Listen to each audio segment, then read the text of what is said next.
Donc pour première prise en main du logiciel sur AutoCAD, nous allons donc voir pour créer un nouveau fichier. Donc sur l'onglet fichier, vous trouvez l'onglet nouveau dessin.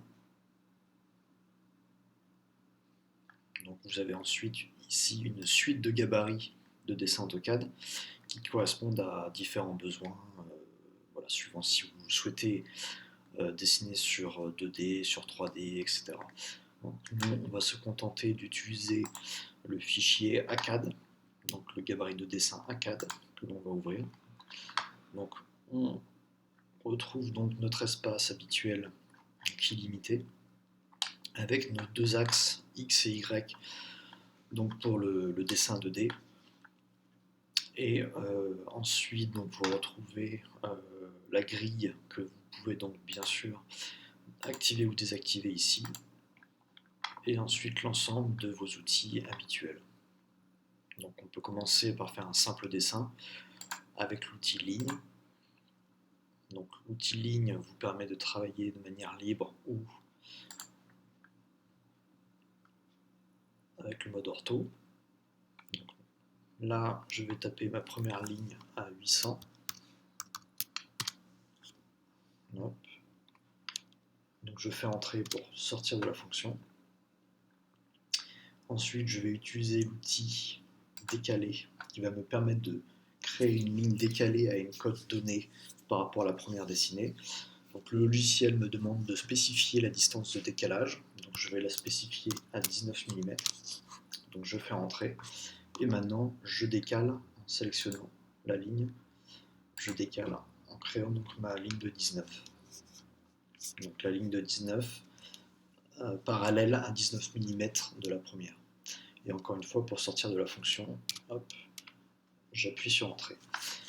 Et je vais pouvoir dessiner comme ça. Donc après je reprends l'outil ligne pour créer les bouts. Hop, de ce qui sera mon plateau de table. Et ensuite je vais pouvoir dessiner le reste, donc notamment en utilisant à nouveau l'outil ligne, donc avec l'accrochage aux objets que vous voyez ici.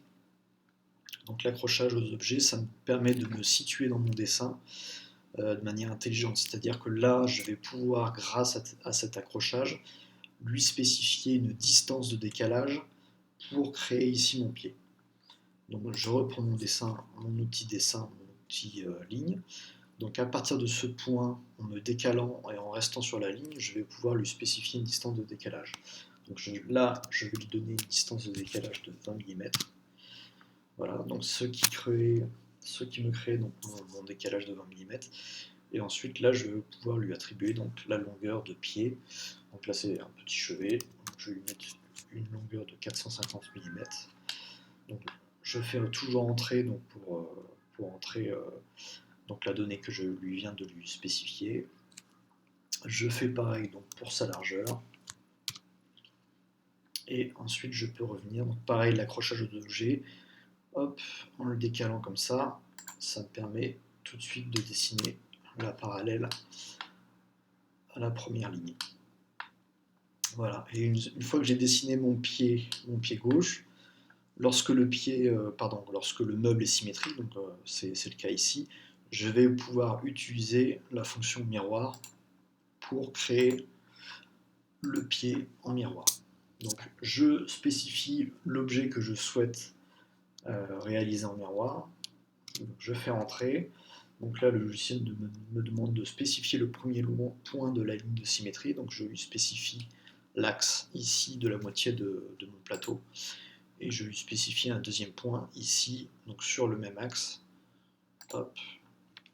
Et je fais entrer pour donc créer ce deuxième pied.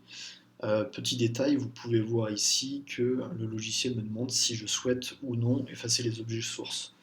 Donc ça peut être intéressant si vous avez besoin d'effacer l'objet source. Donc là c'est pas le cas, donc on va rester sur non. Voilà. Et ensuite donc je peux continuer à dessiner.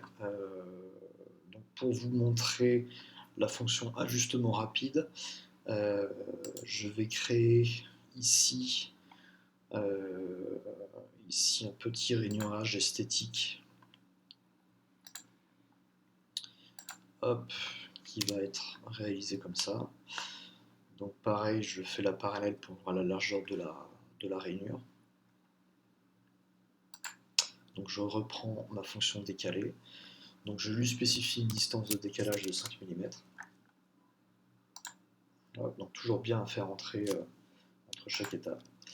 Et donc là, hop, il m'a créé ma largeur de rainurage de 5 mm. Donc maintenant, pour que cette rainure puisse être ajustée par rapport au tracé du pied, je vais utiliser l'outil ajustement rapide. Donc ajustement rapide va me permettre de rapidement effacer les parties de mes traits que je ne souhaite plus avoir sur mon dessin. Voilà, de cette manière. Ça permet aussi, cet outil permet, lorsque vous restez appuyé dessus, d'utiliser également aussi son cousin prolongé. Et donc avec l'outil prolongé, ça va me permettre notamment ici de prolonger les traits que je souhaite à des points donnés.